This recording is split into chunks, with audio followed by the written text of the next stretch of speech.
এবার হৃদয়ের গভীর থেকে মনে মনে বলুন, আল্লাহ মহান, আল্লাহ মহান, আল্লাহ মহান, সর্ববিষয়ে সর্বশক্তিমান। তিনি একক ও অদ্বিতীয়, তিনি একমাত্র উপাস্য।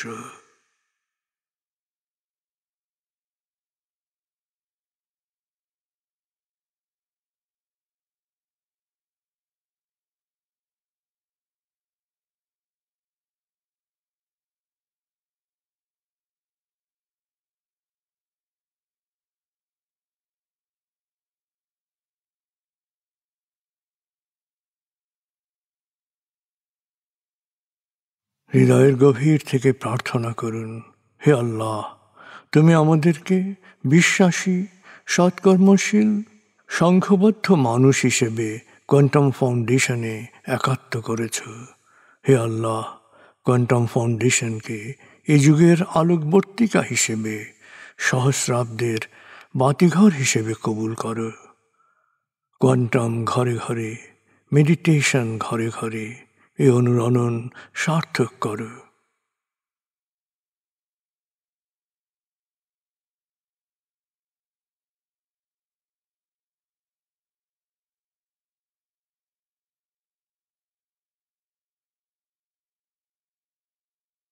হে আল্লাহ, হে দয়াময়, হে মেহেরবান, কোয়ান্টাম ফাউন্ডেশনের সকল কার্যক্রম, শিক্ষা সেবা, শুদ্ধাচার, রক্তদান, এতিমান, প্রবীণ সেবা, চিকিৎসা সেবা, খতনা, মাতৃমঙ্গল, দাফন, কোয়ান্টাম মেথড কোর্স, এই সমস্ত কার্যক্রমকে সদকায়ে জারিয়া হিসেবে কবুল করো।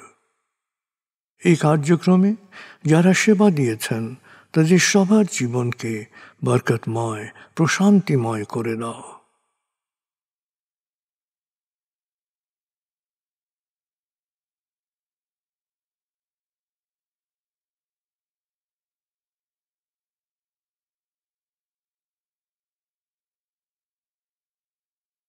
হে আল্লাহ, গত ৩০ বছর ধরে ফাউন্ডেশনের কাজগুলোকে গতিশীল রাখার জন্যে যারা নিয়মিত দান করেছেন, যারা এককালীন দান করেছেন, যারা জাকাত দিয়েছেন, যারা স্থাবর অস্থাবর সম্পত্তি দান করেছেন, তাদের সবার দানকে তুমি সৎ দান হিসেবে কবুল করো, সদকায়ে জারিয়া হিসেবে কবুল করো।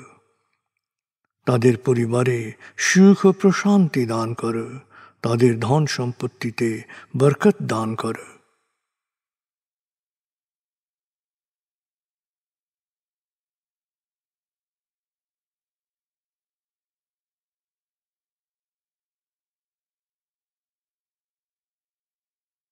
এবার দেশের জন্য দোয়া করুন। হে আল্লাহ, দেশের প্রতিটি মানুষ যেন প্রজ্ঞাপূর্ণ সিদ্ধান্ত নিয়ে নিজের কাজ সবচেয়ে ভালোভাবে করতে পারে, সবাইকে সে তৌফিক দাও। হে আল্লাহ, তুমি আমাদের তোমার বিশেষ অনুগ্রহ ভাজন জাতিতে পরিণত করেছ, অফুরন্ত অনুগ্রহ সম্পদ দিয়েছ, বিশ্বকে বিভিন্ন ক্ষেত্রে নেতৃত্ব দেওয়ার মতো মেধা ও মস্তিষ্ক দিয়েছ। আমরা যেন ভালো মানুষ, ভালো দেশে রূপান্তরিত হতে পারি, আমাদের সেই তৌফিক দাও।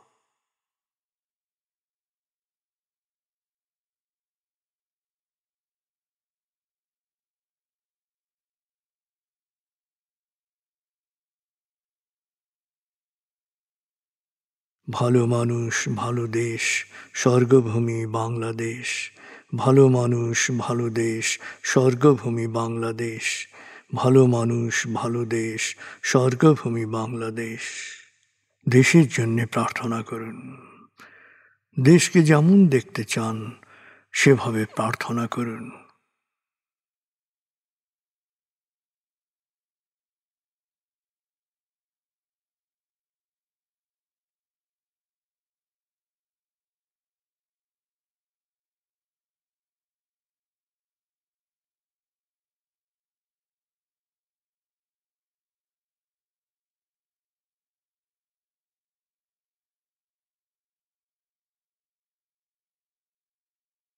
হে আল্লাহ,